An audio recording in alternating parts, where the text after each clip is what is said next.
Ok, 6 horas em ponto em Manaus. Muito boa noite para você em 100,7. Boa noite para você na sintonia certa. Estamos começando mais uma edição do 18 horas para você. E hoje, na quarta-feira, estamos aí no meio da semana, dia 2 de setembro, e o ano é de 2020. Estamos aqui, né? Eu, a Karime Leão e o grande Ari Guedes comandando, levando mais uma edição do programa 18 horas para você que está aí em 100,7. Tudo bem, Karime? Buenas noites. Tudo certo? Tudo lindo e maravilhoso, tudo ótimo, tudo certo. Boa noite para você que acompanha a programação aqui da Rádio Mix Manaus. Estamos juntos até às 7 da noite no programa 18 horas. Boa noite especial para a galera do aplicativo Humano que nos assiste aqui ao vivo nos estúdios da Rádio Mix. E se você ficou curioso e quer assistir também como é que são os estúdios, o que acontece aqui durante o programa, é só ir lá no 18horas.com.br, o site de notícias da Mix Manaus, e todos os programas 18 horas estão lá para você conferir.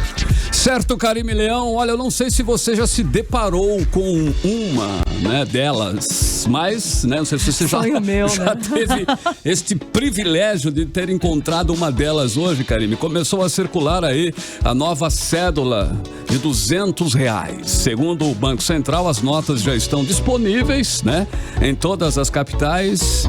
E o órgão aí, né, possui uma unidade regional. Onde tiver uma unidade regional do órgão, tem lá duzentão. Do Banco Central, exatamente. Ou seja, Carlão, além de Brasília, Belém, Belo Horizonte, Curitiba, Fortaleza, Porto Alegre, Recife, Rio de Janeiro, Salvador e São Paulo receberam as cédulas hoje. Elas foram enviadas de avião.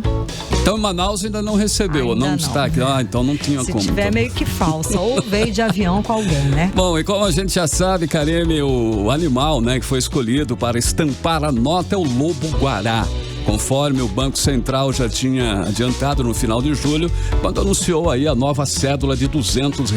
Pois é, Carlão, e esta é a 7ª cédula da família de notas do real, que já tem notas de 2, 5, 10, 20, 50 e R$100. Lembrando que as notas de R$1 não são mais produzidas. E a nova cédula de R$200 tem exatamente o mesmo tamanho da nota de R$20, segundo o Banco Central. A razão é curiosa, porque o que aconteceu?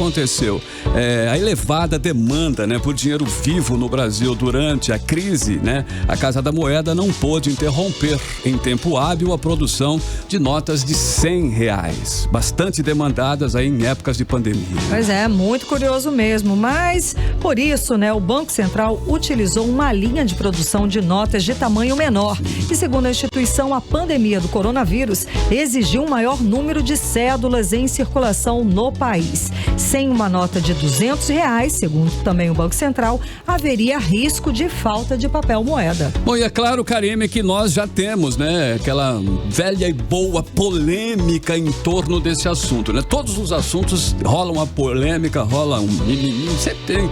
Então, aí, por causa das notas de R$200 também, logo após o anúncio, né, do Banco Central lançaria nova nota, entidades anticorrupção criticaram a medida que, segundo elas, facilita aí a circulação, ocultação e também lavagem de dinheiro proveniente do crime organizado. Exatamente, Carlão. Com base no mesmo argumento, os partidos Rede, PSB e Podemos ingressaram com uma ação no Supremo Tribunal Federal pedindo a suspensão da nova nota em manifestação enviada ao Supremo na quinta-feira passada. Pode ser até que procede realmente, né, esse detalhe aí, mas o Banco Central argumentou que a suspensão acarretaria aí um sério prejuízo para a nação, pois a cada Casa da Moeda já havia entregado, né, a entidade 7,2 milhões de cédulas de R$200 e a previsão é de que esse número chegue aí ainda a 20 milhões de reais. Mas agora já foi, né? Agora já está em circulação e pronto. Já está circulando e daqui a pouco estaremos com uma, né? Aqui. Vamos apostar, quem vai ser o primeiro a receber uma? 6h04 em Manaus e você está no melhor mix do Brasil. Vamos começando para você nesta quarta-feira, mais uma edição, né? A notícia, a informação até às 7 da noite, mais uma edição do programa 18 horas. Você está ouvindo 18 horas. Olha, os candidatos a prefeito de Manaus podem gastar até 10 milhões de reais no primeiro turno. E para candidatos a vereadores, o limite é de 628 mil reais. Os limites foram fixados pelo Tribunal Superior Eleitoral nesta terça-feira. Bom, e esse limite deve ser respeitado por todos os candidatos na eleição deste ano, mas o fato é que poucos candidatos terão recursos para atingir esse limite. Ao que tudo indica, essa eleição será aí de vacas magras até magérrimas. O valor deste ano equivale ao limite para os respectivos cargos nas eleições de 2016, atualizado pelo Índice Nacional de Preços ao Consumidor Amplo, o IPCA. Em valores exatos, Karime Leão e ouvintes em 100,7, o limite de gasto para candidatos a prefeito é de R$10.227.455,89. Já para o segundo turno, o limite de gastos é de R$4.090.082,36 é o limite, hein? O que equivale a 40% do valor previsto para a primeira etapa do pleito. E para quem vai disputar uma das 42 vagas de vereador em Manaus, pode gastar até R$628.500,47. Vale lembrar que na eleição de 2016, o limite de gastos para prefeitos foi de pouco mais de R$8 milhões. E para vereador, o montante era de R$551 mil. Bom, e de acordo com o Tribunal Superior Eleitoral, o limite de gastos abrange a contratação de pessoal de forma direta ou indireta, ok? Confecção de material, propaganda e publicidade, aluguel de locais para atos de campanha e despesas com transporte e deslocamento do candidato e de pessoal, que está aí a serviço das candidaturas. Além disso, entra também nesse limite os gastos com correspondências, instalação, organização e funcionamento de comitês de campanha, remuneração ou gratificação paga a quem preste serviço a candidatos e partidos. Também engloba montagem, operação de cargos de som, realização de comícios ou eventos destinados à promoção da candidatura, produção de programas de rádio, televisão ou vídeo, realização de pesquisas, impulsionamento de conteúdo e produção de jingles, vinhetas e slogans para propagandas eleitoral. E olha aí, os gastos com advogados e de contabilidade ligados à consultoria das campanhas, assessoria e honorários não estão sujeitos a limites de gastos. No entanto, essas despesas devem sim ser obrigatoriamente declaradas nas prestações de contas do candidato. De acordo com o Tribunal Superior Eleitoral, quem desrespeitar os limites de gastos fixados na lei para cada campanha pagará multa no valor equivalente a 100% da quantia que ultrapassar o teto fixado, mas sem prejuízo na apuração da prática de eventual abuso do poder econômico. Olha aí, o primeiro turno da eleição este ano acontece, anotem, no dia 15 de novembro e mais de 2,5 milhões de amazonenses estão aptos a votar, é isso no estado, Sendo 1.300.000 só aqui em Manaus. Na eleição passada, os dois candidatos que disputaram o cargo para prefeito no segundo turno, que foram Marcelo Ramos e Arthur Neto, gastaram juntos pouco mais de R$4 milhões, ficando bem abaixo do limite de gastos. Este ano, por conta da pandemia de coronavírus, os gastos serão ainda menores. As despesas mais altas dos candidatos são com a produção do programa eleitoral de rádio e TV e também, com a equipe de mídias sociais. Você está ouvindo 18 horas. Oi, a gente segue, Começou a temporada das convenções partidárias visando a eleição de 15 de novembro, A temporada aí das convenções.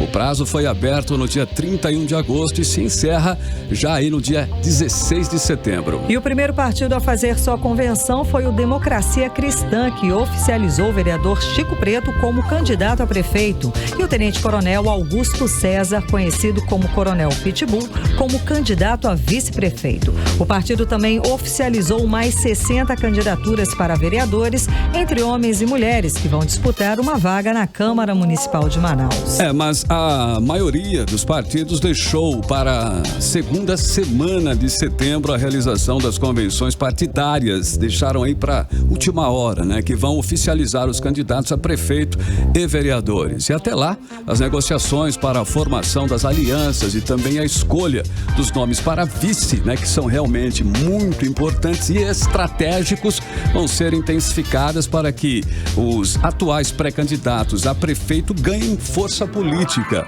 recursos no fundo partidário e tempo na propaganda eleitoral gratuita de rádio e TV. A maioria dos pré-candidatos ainda não definiu os nomes para compor a chapa como vice-prefeito. Ainda falta saber para onde vai o apoio do PSL e do Progressistas. E sem o DEM, vai confirmar a candidatura de Marcos Rota e se o PDT lançará Issa Abraão. Bom, ainda tem muitos mistérios aí, né? Ainda tem muito a ser revelado nessa campanha agora, né? Ainda é mistério, por exemplo, os nomes dos vices de Amazonino Mendes e Davi Almeida. O certo é que, tradicionalmente, a última semana de convenções no Amazonas é marcada por mudanças de última hora. Isso é de praxe. Pernadas e alianças inimagináveis acontecem no último segundo ali. Ou seja, o jogo ainda está aberto e pode acontecer de tudo.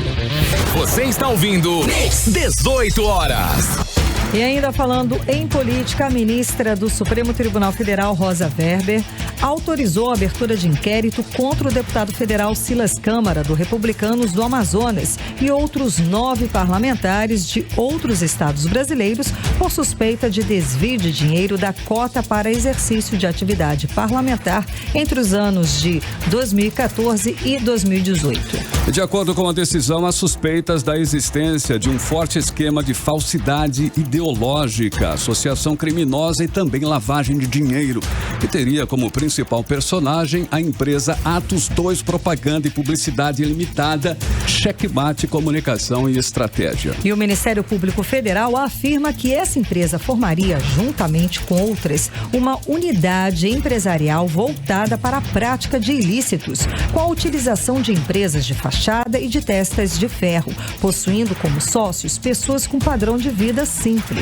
Karime, esse caso de corrupção, segundo as investigações em andamento, também envolvem outros 19 ex-parlamentares, entre eles a ex-deputada federal e ex-superintendente da Suframa, Rebeca Garcia, e o deputado federal e atual vereador de Manaus, Marcelo Serafim, que é do PSB. Por não terem foro privilegiado, Weber encaminhou o pedido para investigá-los para a Justiça Federal de primeira instância no Distrito Federal. Exatamente, Carlão. São as duas pessoas aí, o ex-deputado federal e atual vereador de Manaus, Marcelo Serafim, do PSB. Bom, quando não é a tal da rachadinha, é o uso indevido da cota parlamentar. Tem político que não perde a oportunidade de desviar recursos públicos. O pior de tudo, né, do tipo de político nessa história, são esses que estão sempre preocupados em levar a vantagem, né, pessoal, vantagem própria, mas um alerta para esses políticos aí, hein? O eleitor está cada vez mais atento, cada vez mais ligado e percebendo aí esse tipo de político. Mas voltando a falar aí sobre o caso, a justiça deveria ser mais ágil, porque são irregularidades de 2014, ou seja, de 6 anos atrás, que ainda não foram julgadas. E a lentidão é um incentivo para que esses crimes, esses abusos continuem acontecendo. 18 horas. Bom, ainda continuando falando em corrupção, hein? A Delegacia de Combate à Corrupção. Cadê a Delegacia de Combate à Corrupção? Continua sem data para começar os trabalhos, apesar de ter sido criada no início do mês passado. A promessa do governo do estado agora é de que na próxima semana a delegacia esteja de portas abertas. Vamos conferir mais detalhes sobre esse assunto agora na reportagem de Cíntia Blink. Criada oficialmente no dia 14 de agosto, a Delegacia Especializada no Combate à Corrupção ainda não está em funcionamento. Até agora, apenas o deputado de oposição, Dermilson Chagas, estava cobrando o início das atividades na unidade de segurança. Mas hoje, a líder do governo, deputada Joana Dark, decidiu subir à tribuna e falar sobre o problema. Eu quero aqui informar que a Delegacia de Combate à Corrupção, ontem eu falei com o titular, que é o doutor Guilherme Torres, perguntando, questionando, cadê a delegacia? E ele disse que ela já está em fase final, eles já estão adesivando, eles já estão terminando tudo o que precisa para fazer o atendimento ao público, e ontem ele já estava na fase final. Então acredito que até semana que vem a delegacia seja devidamente inaugurada e nós, deputados e cidadão também do estado do Amazonas, poderemos ir até a delegacia e poder ser atendidos. Semana passada houve uma confusão nas informações entre a assessoria da Polícia Civil e a assessoria da Secretaria de Segurança Pública sobre quando a delegacia vai abrir as portas para o público fazer denúncias. Enquanto a Polícia Civil disse que a delegacia ainda estava recebendo ajustes, a SSP comunicou que a reforma já havia sido finalizada. Houve ainda uma fonte dizendo que o governador Wilson Lima é quem vai dizer quando a secretaria poderá ser inaugurada. Agora, a líder do governo traz o prazo de semana que vem. Estaremos acompanhando essa história. Cíntia Blink, para o 18 horas. Você está ouvindo 18 horas. E o Superior Tribunal de Justiça mantém Wilson Witzel, do PSC, afastado do governo do estado do Rio de Janeiro. 13 ministros votaram a favor do afastamento e um contra. O julgamento no colegiado do Superior Tribunal de Justiça aconteceu na tarde desta quarta-feira, acabou há pouco. Inicialmente, Witzel fica afastado por 6 meses. Witzel se manifestou nas redes sociais e disse que respeita a decisão diante da gravidade dos fatos apresentados e reafirmou que jamais cometeu atos ilícitos. A decisão do STJ é ruim para o governador Wilson Lima, que também é investigado por crimes semelhantes ao do governador afastado do Rio de Janeiro. Uma decisão monocrática, ou seja, apenas um ministro pode afastar o Wilson Lima do cargo, assim como aconteceu com Witzel. Agora são 6 horas e 17 minutos e você está no melhor Mix do Brasil. 18 horas.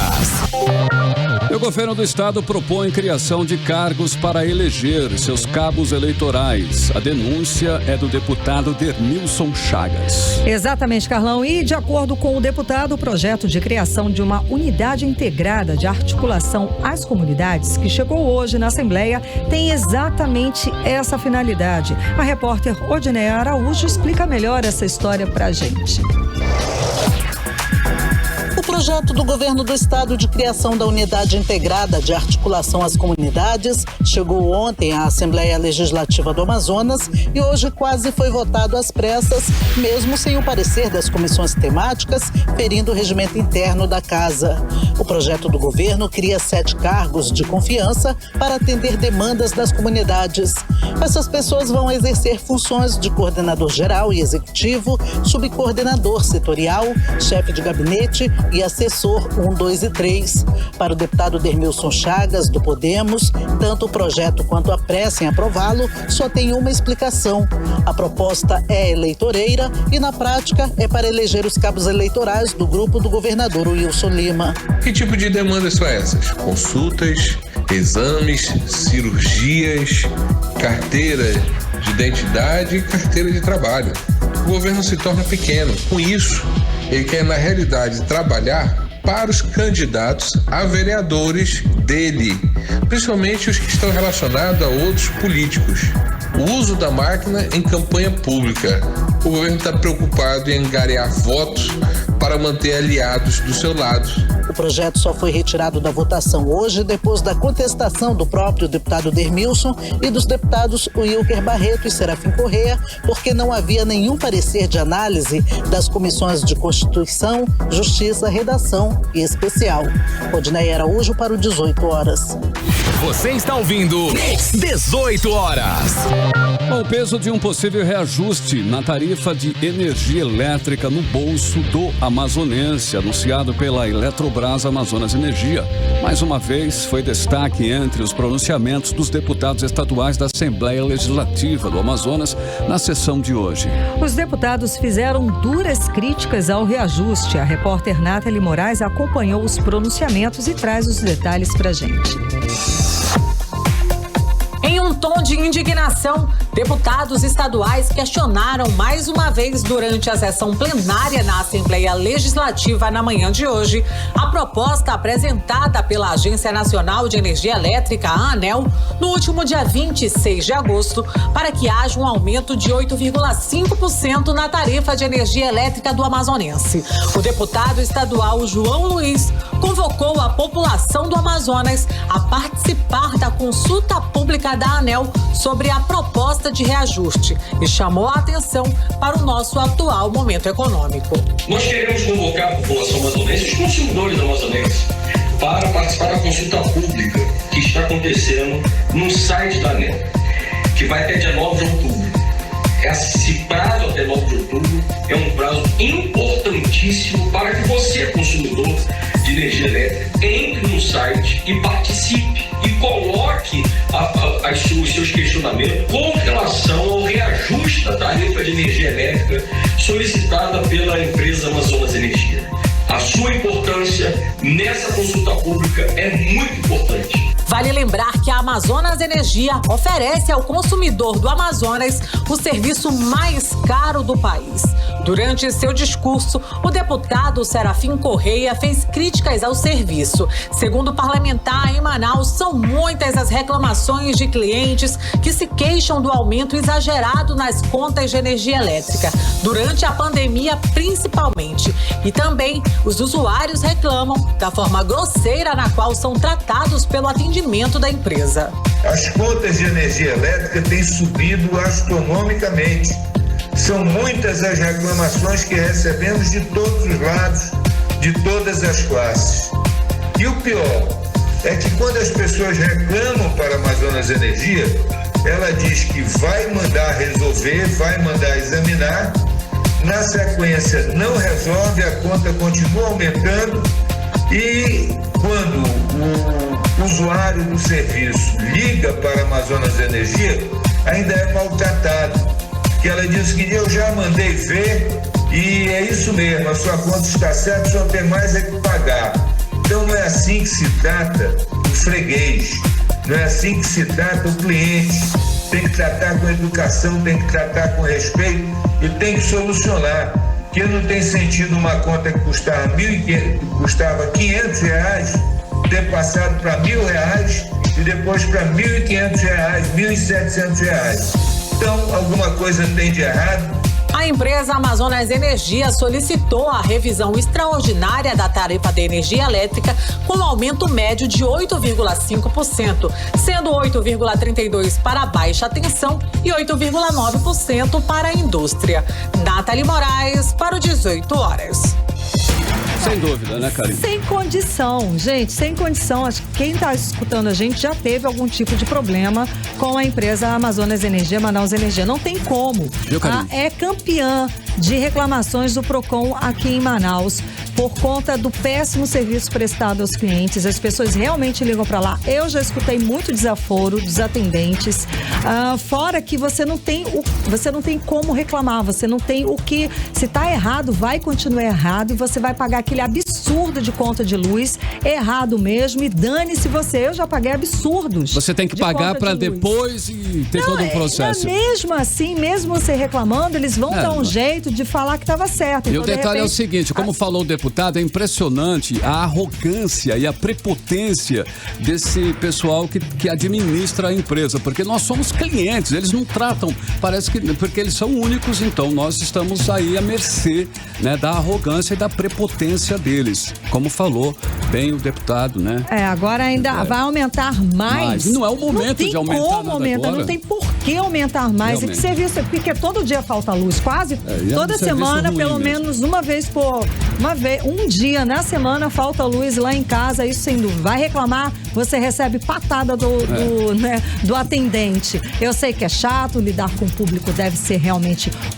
muito complicado, mas olha, muito difícil pagar mais caro pela energia aqui no estado. Vai ser a mais cara do país. Não é o momento, com certeza. 6h24 e você está no melhor mix do Brasil. 18 horas. Vamos de música, primeira da playlist do 18 horas de hoje. MC é um rapper indígena com 2 discos, inclusive, lançados. O EP de estreia, que foi My Blood is Red, de 2017, e o álbum Todo Dia é Dia de Índio, de 2018. E lança agora aí o DJ, o single Xandaro Kaaga Regua, Forest Warrior. Pois é, e a música, Carlão, retrata a realidade dos povos indígenas de força e resistência, né? Desde a invasão dos portugueses até hoje em dia, até os dias atuais. Então vamos de música, abrindo a playlist de hoje aqui do 18 horas com Forest Warrior. Playlist 18 horas. Ouvindo 18 horas. 6 horas e 28 minutos em Manaus. Novidade aqui no playlist do 18 horas, hein? O rapper indígena Kunumi MC. Pra você em 100,7 no melhor Mix do Brasil. Mix. Então, vamos saber agora como fica o tempo, hein? Para esta noite com Karime Leão. Previsão do tempo. E segundo informações do Clima Tempo, a noite deve ser de pancadas de chuva durante a noite e a madrugada. A mínima prevista é de 25 graus e a máxima não deve passar dos 32 graus. As chances de chuva são de 67%. E a umidade relativa do ar pode chegar a 87%. Ok, 6 horas e 29 minutos e você está no melhor Mix do Brasil. Mix. E o mês de setembro, além de fazer campanhas de conscientização contra o suicídio, também é marcado pela campanha Setembro Verde, que tem o intuito de sensibilizar a população para a doação de órgãos e tecidos. Atualmente, mais de 45 mil pessoas esperam por um transplante no Brasil, segundo o Ministério da Saúde. E aqui no estado temos o desafio de diminuir a taxa de recusa familiar, que ainda é muito alta. 6 em cada 10 famílias no Amazonas se recusam a doar os órgãos de seus parentes. É claro que dizer sim depois da perda de uma pessoa querida é muito doloroso, mas também pode mudar a vida de milhares de pessoas que esperam por um transplante, como explica a repórter Nathalie Moraes. Doar órgãos pode salvar a vida de quem espera por um transplante. Atualmente, mais de 45 mil pessoas esperam por um transplante em todo o Brasil. Segundo o Ministério da Saúde, aqui no Amazonas, 8 potenciais receptores fazem parte da lista de espera estadual. Esses pacientes aguardam por transplante de córneas, o único procedimento realizado aqui no estado. Os pacientes que precisam de órgãos como rins, fígado, pâncreas, coração e pulmão são encaminhados para outros estados. Vale ressaltar que o Hospital Universitário Getúlio Vargas realizava transplantes mais complexos como o de rins. Hoje, as maiores demandas dos pacientes no Amazonas são para transplantes exatamente de rim, fígado e coração.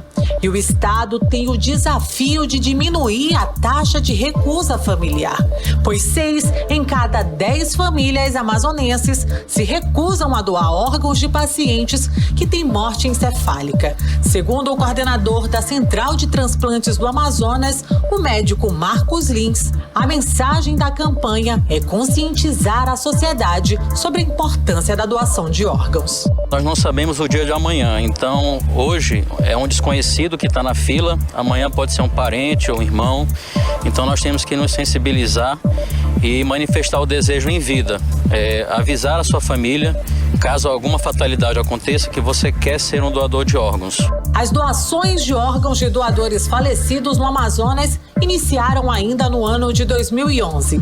Desde então, foram captados 306 rins e 40 fígados. Já as captações de córneas iniciaram no ano de 2004, totalizando até o momento 3.818 doações. Em números absolutos, o Brasil é hoje o segundo maior transplantador do mundo, atrás apenas dos Estados Unidos. Os pacientes recebem assistência integral pelo Sistema Único de Saúde, incluindo os exames preparatórios, a cirurgia, o acompanhamento e os medicamentos pós-transplante. A vida continua. Doe órgãos, converse com a sua família.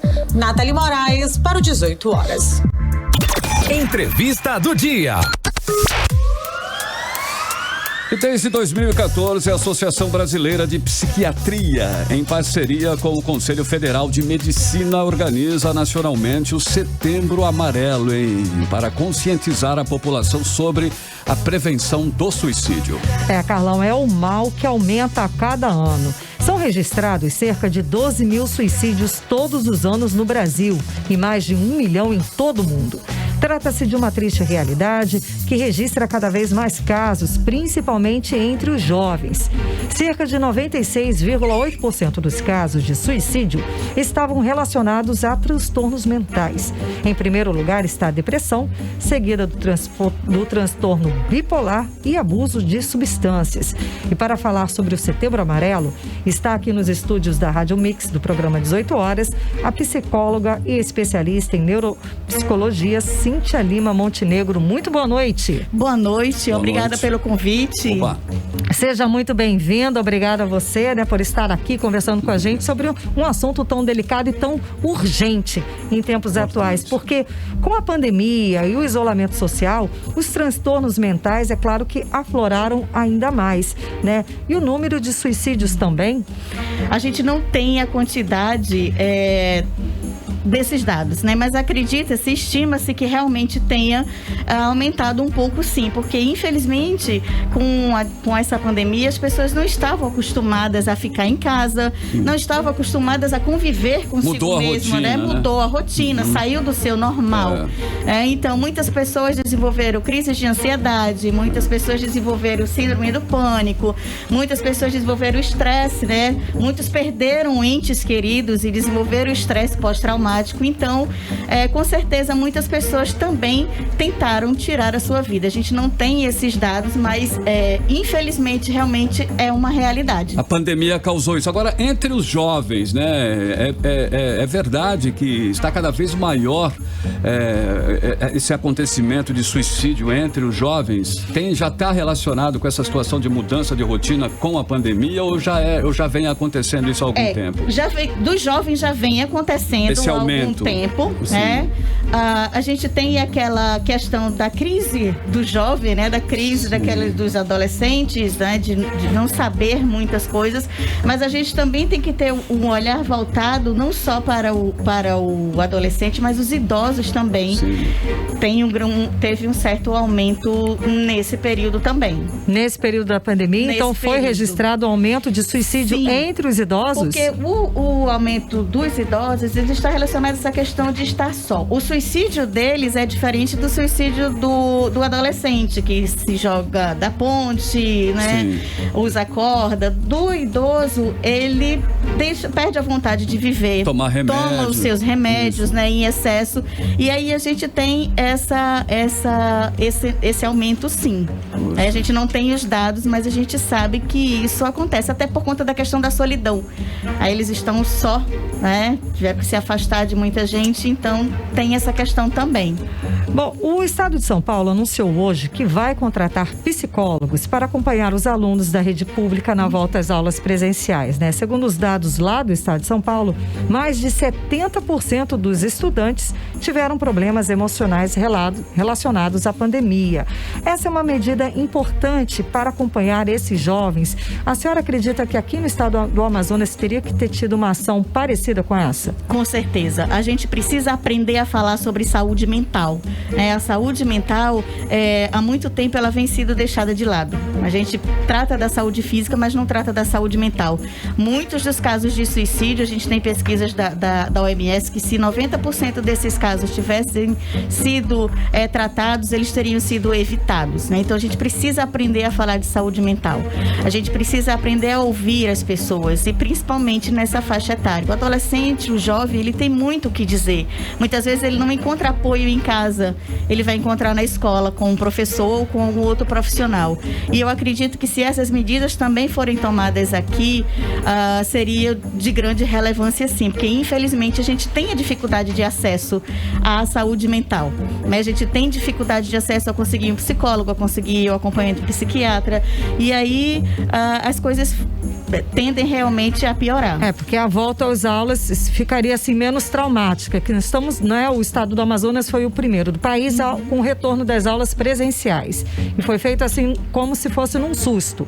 Então, não só os profissionais da educação que já estão protestando contra esse retorno das aulas presenciais, mas a gente acredita também que esses jovens, esses alunos também estejam passando por um período difícil. As duas classes, né? Os professores e alunos, né? É muito difícil você conversar com alguém que não tenha, alguém da família que tenha passado por essa pandemia, que não tenha contraído o vírus. Então, o medo, ele existe. Então, a gente precisa também conversar sobre isso. Eu tenho medo. Quando a gente fala em doença, a gente relaciona a morte. A gente tem que trocar esse olhar. Eu tenho que trocar o olhar de não só a morte, eu tenho que ver a vida também. Eu estou doente, mas eu preciso me curar. Né? Então, isso seria de suma importância. Olha só, com relação a essa questão aí do suicídio, né? É muito difícil falar sobre suicídio com as pessoas de um modo geral. Tem muito tabu, tem muita história, tem muito preconceito. Como deve ser abordado?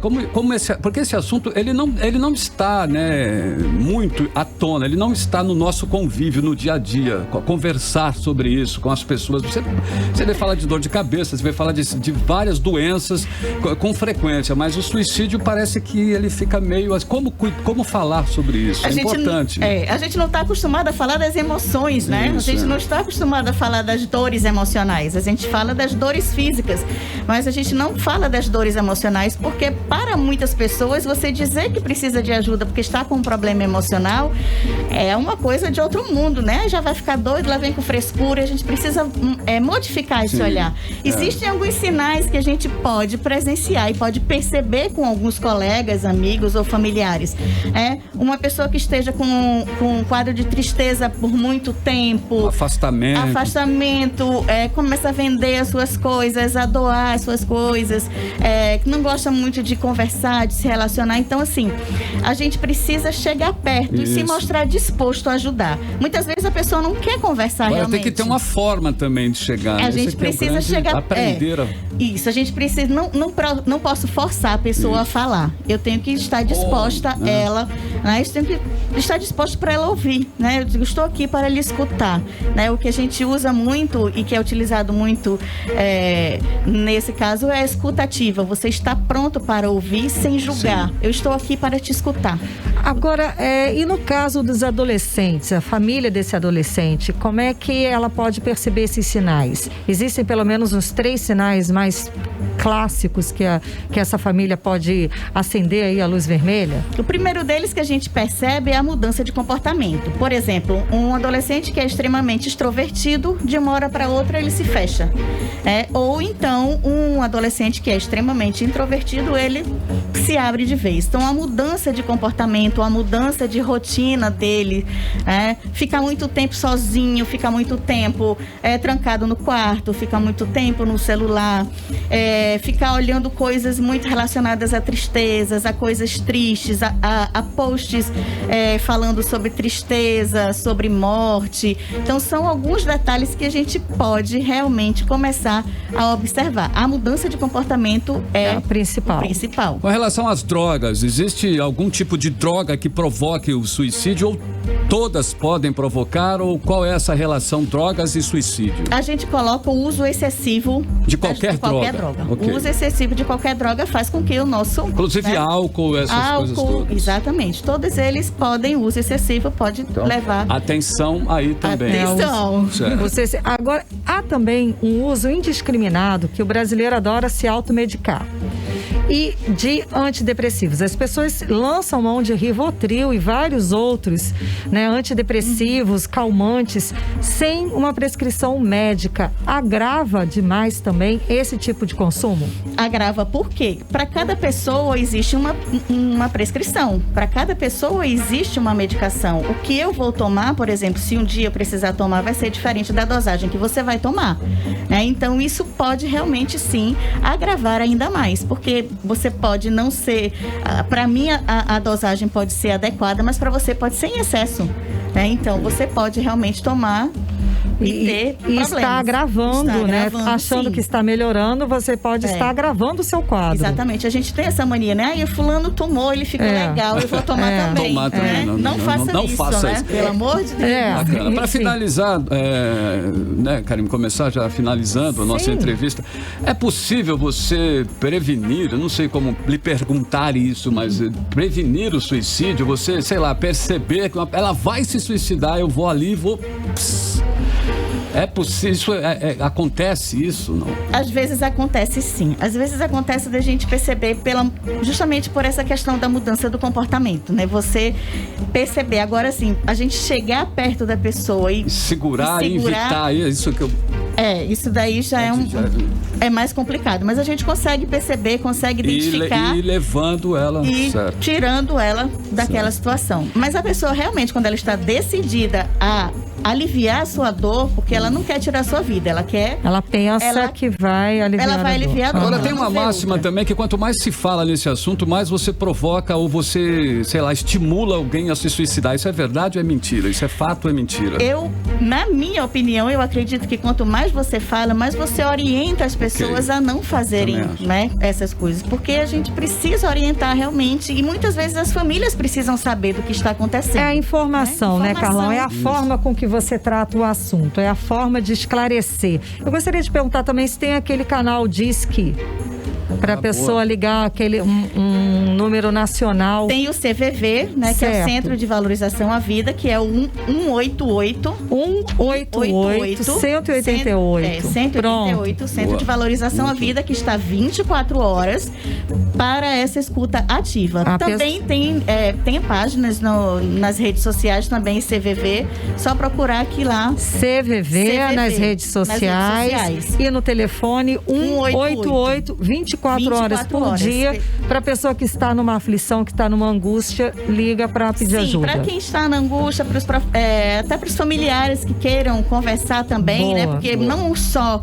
a pessoa que está passando pela dificuldade, que tem um problema, os familiares também precisam de ajuda. Saber lidar com isso. Então, 188. Ótimo, muito obrigada pela sua presença hoje aqui no programa 18 horas, falando sobre um assunto tão importante, afinal de contas, Setembro Amarelo, né, o projeto. Entramos no Setembro Amarelo, que é o mês que fala sobre assuntos de prevenção ao suicídio.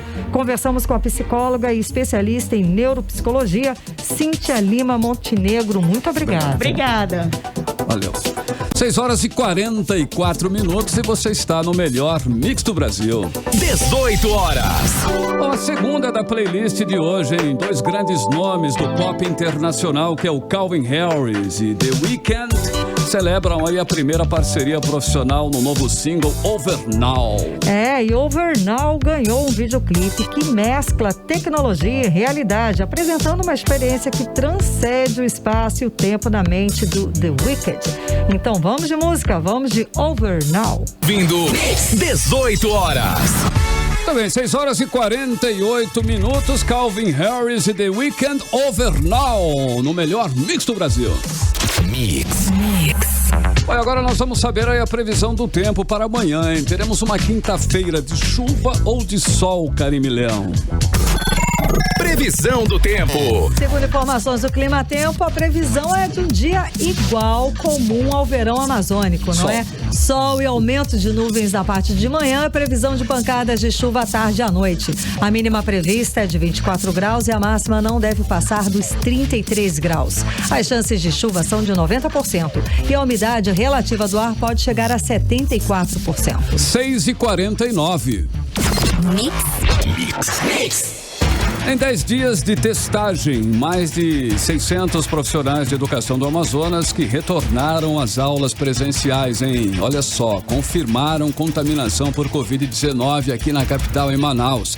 Até agora, a Fundação de Vigilância em Saúde testou 2.000 trabalhadores da área. Enquanto isso, os sindicatos que representam a categoria continuam com mobilizações, tentando cancelar as aulas presenciais para evitar mais infecções. A repórter Odineia Araújo tem mais informações.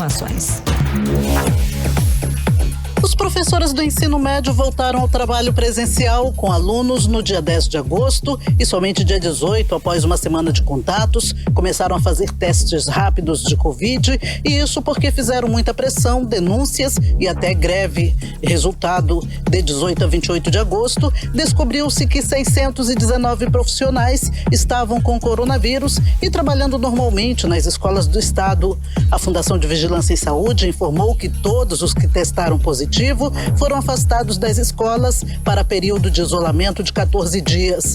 De acordo com a presidente do Asprom Sindical, Elma Sampaio, a maioria dos profissionais foi contaminada pelo coronavírus no ambiente escolar. Estes professores, na sua grande maioria, eles foram infectados dentro dos ambientes escolares. Imagine se o governo tivesse testando os alunos e os outros servidores das escolas, como não estaria este número de acometidos pelo Covid-19. Com certeza este número estaria duplicado ou até triplicado. Enquanto a Covid-19 se propaga nas escolas da rede estadual de ensino, os dois sindicatos que representam os trabalhadores da educação, Sinteam e Asprom, tentam dialogar com o governo do estado para sensibilizá-lo do risco que a categoria está correndo. Mas apesar de inúmeras tentativas, segundo a presidente do Asprom, até agora não foram ouvidos. É uma vergonha muito grande, é um absurdo que este governo Wilson Lima continue teimando em deixar professores e alunos numa situação de risco das suas vidas. É muito difícil conviver com uma situação dessa, onde somente a capital, Manaus, em todo o território nacional, retornou às aulas presenciais. E os números de casos da doença continuam crescendo no estado. São 120 mil confirmados, mais de 3.600 mortos e 193 internados. Odinei Araújo para o 18 horas. Olha só, representantes do Sindicato dos Trabalhadores em Educação do Amazonas ocupam a sede da Secretaria de Educação na tentativa de forçar um diálogo com o governo. A categoria chegou a protocolar ofícios pedindo uma reunião com secretários de educação, com o secretário de Educação, Luiz Fabian, mas não foi atendido. Carlão, e os representantes da educação esperam por mais de 5 horas para conversar com o secretário Luiz Fabian, mas o secretário simplesmente sumiu e a Polícia Militar chegou a ser acionada. A repórter Odinei Araújo volta para nos dar mais detalhes sobre esse assunto. O clima hoje na sede da Secretaria de Educação do Estado foi tenso desde o início da manhã. Um grupo de professores e a presidente do Sindicato dos Trabalhadores em Educação do Amazonas, Ana Cristina Rodrigues, foram cedo para a sede da SEDUC na tentativa de serem recebidos pelo secretário interino, Luiz Fabian, após várias tentativas de dialogar, inclusive com envio de 4 ofícios com pedidos de audiência, todos protocolados, mas nunca respondidos. Estamos nesse momento na sede da Secretaria Estadual de Educação, reivindicando uma audiência com o secretário do Estado para tratarmos da paralisação das aulas presenciais. É um descaso que vemos nesse momento com nossa categoria, é uma falta de respeito. São 9h40 da manhã, não tem secretário, não tem assessor. Onde estão? Só o professor que pode estar na escola? Quem não está na escola e não está na sede está aonde? Por que os professores têm que ser aqueles que são colocados em abatedouros? De acordo com nota do Sinteam, o governo Wilson Lima é o pior com quem a categoria já lidou. O autoritarismo dele é o mais alto de todos os demais governantes que já passaram. Após mais de 5 horas de espera, os professores ocuparam a sede da SEDUC. Pode chamar bem, fique à vontade. Gente, já está não tem secretário, não tem ninguém na sala, mas os trabalhadores estão na escola, obrigados a trabalhar. É porque a imprensa possa adentrar para ver isso também. Policiais militares foram chamados, mas ficaram apenas observando o movimento. Até o fechamento da reportagem, os professores permaneciam aguardando o secretário para tentar ao menos marcar uma reunião. Ainda conforme o sindicato dos professores, o governo quer passar para a sociedade a ideia de que está tudo bem, mas não está. São mais de 600 trabalhadores infectados com coronavírus até agora, fora os que ainda não foram testados e os alunos que não vão ser examinados. Além disso, segundo o Sintean, a SEDUC tem ameaçado demitir os trabalhadores do processo seletivo que aderirem à paralisação contra o ensino presencial. Odinei Araújo para o 18 horas. Você está ouvindo 18 horas. E os trabalhadores da educação continuam até agora na sede da SEDUC, esperando pelo secretário Luiz Fabiano. Eles estão no escuro, no calor, segundo o sindicato, né? Sem água, sem banheiro, porque a direção da SEDUC, né, fechou tudo. Às 5h15 da tarde, mandou desligar a luz e o ar, trancar os banheiros e o acesso ao bebedouro, segundo o Sindicato dos Trabalhadores em Educação. Os educadores estão tentando falar com o secretário desde as 9 da manhã de hoje, mas ele não apareceu lá hoje. E a sua assessoria também foi embora sem ao menos agendar uma reunião, segundo nota emitida pelo Sindicato dos Professores. Os professores tentam sensibilizar o governo ante aos mais de 600 casos confirmados de coronavírus entre os professores que voltaram ao trabalho presencial. O ASPROM sindical enviou nota de apoio e solidariedade aos professores e à direção do Sintean, que estão presos dentro da sede da SEDUC. A ASPROM sindical está se dirigindo agora para a sede da SEDUC prestar solidariedade ao pessoal do Sintean que estão lá na sede da SEDUC tentando até agora uma conversa, um diálogo com o secretário de Educação de Estado, Luiz Fabiano. Karime, é bom, né, que se diga aí que os dois sindicatos que representam os trabalhadores da educação, a ASPROM e o Sintean, fizeram várias tentativas de dialogar com o governo do estado, mas, né, até agora, como nós vimos aí, não foram atendidos. Você está ouvindo 18 horas. O governo do Amazonas lança nova estrutura da Secretaria de Estado de Saúde sem a aprovação de lei que dá legalidade às mudanças de estrutura da secretaria. Ou seja, apesar de anunciada como a substituta da Suzan e prometer transparência para as filas de espera, a SES ainda não existe de verdade, já que não consta em lei. Bom, parece que o governador Wilson Lima esqueceu aí que no estado existe todo um rito para se fazer mudanças em uma secretaria do governo, né? Não basta passar algum recado no WhatsApp para as coisas começarem a valer. É preciso, sim, obedecer ao princípio da legalidade. A repórter Cíntia Blink explica os detalhes desta história pra gente. Vamos conferir. O governo de Wilson Lima colocou a carroça na frente dos bois e agora trata como oficial uma secretaria que ainda nem existe. Na última segunda-feira, o governador disse que a Secretaria de Saúde do Estado do Amazonas, a Suzan, agora é Secretaria de Estado da Saúde, SES. Além do nome, o governo mudou o organograma e a estrutura da secretaria. E a promessa é de redução da fila de espera dos pacientes, como disse o deputado Dr. Gomes, que em julho fez um relatório livrando Wilson Lima do impeachment. O governo pretende, já em 30 dias, diminuir sensivelmente a fila de centenas e centenas de pessoas que estão esperando consultas médicas nas diversas especialidades, bem como uma diminuição na realização dos exames, sejam aqueles exames dos mais simples aos mais específicos, aos exames mais complexos, como tomografias, ressonâncias e outros exames que a rede pública dispõe. O problema é que nenhuma dessas mudanças foram analisadas, votadas e aprovadas pelos deputados da Assembleia Legislativa do Estado do Amazonas. Quer dizer, por enquanto, a verdade é que a tal SES não existe, já que não consta no Diário Oficial do Estado. Quem lembrou desse pequeno detalhe foi o deputado Wilker Barreto.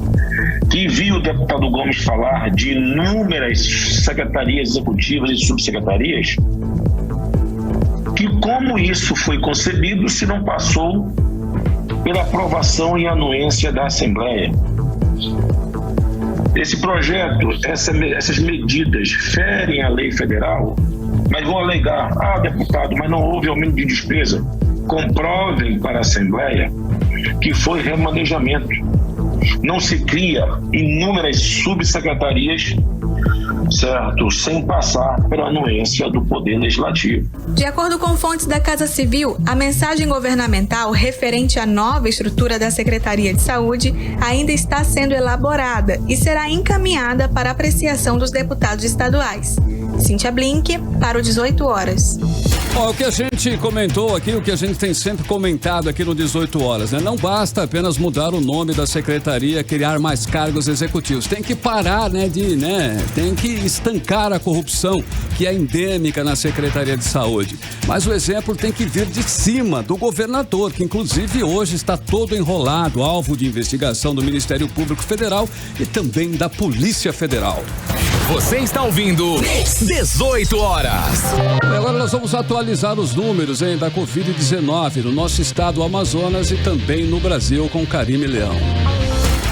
E até o momento, o estado do Amazonas não divulgou o boletim diário sobre a parcial com os números da Covid-19 aqui em todo o Amazonas. E no Brasil, hoje, o Brasil tem 122.941 mortes por coronavírus confirmadas nesta quarta-feira. O país soma 3.961.502 casos confirmados de Covid-19 em todo o país. São números consolidados a partir de informações cedidas pelas secretarias estaduais de saúde. O Brasil soma hoje também 3.159.096 pessoas recuperadas da Covid-19. Agora, 7 horas e 2 minutos, seguimos direto para o Editorial 18 horas. Editorial 18 horas. A cada dia se acirra mais o movimento dos professores contra o perigo da contaminação pelo coronavírus nas escolas do estado e em Manaus. Os profissionais de educação já tentaram de tudo para negociar com o governo do estado. O governador Wilson Lima não responde, nem manda e nem autoriza seu secretário de educação a responder. Mais de 600 trabalhadores tiveram testes positivos de Covid-19 em Manaus em apenas 10 dias. Os números são do próprio governo. 3 em cada 10 testados têm ou tiveram o vírus. Um pequeno grupo de professores estão ocupando a sede da Secretaria de Educação. Foi mais um protesto e uma tentativa desesperada de quem vê aí o perigo da contaminação todos os dias, bem perto de seus alunos e também de seus familiares. Mas o que mais chamou a atenção dos professores na sede da SEDUC foi que não havia quase nenhum funcionário no local. Só seguranças e a polícia militar que foi chamada contra os grevistas. Ficou a pergunta no ar. Só os trabalhadores das escolas estão indo trabalhar e os outros estão em casa? Pois é, pode ser por essas e outras que as lideranças dos professores já dizem que o Wilson Lima é o pior governador de todos os tempos. 18 horas. Muito bem, Karime Leão. 7:02 já avançou a hora, né? Vamos então, gente. Boa noite, obrigada pela sua companhia. Até amanhã. Continue bem, continue em 100,7 no melhor mix do Brasil, 100,7. A gente volta amanhã com você a partir das 6, mais uma edição do 18 horas. E amanhã já é quinta. Boa noite. Você ouviu 18 horas. As notícias do Brasil e do mundo. De volta amanhã. Você está na Mix, o melhor mix do Brasil. 18 horas.com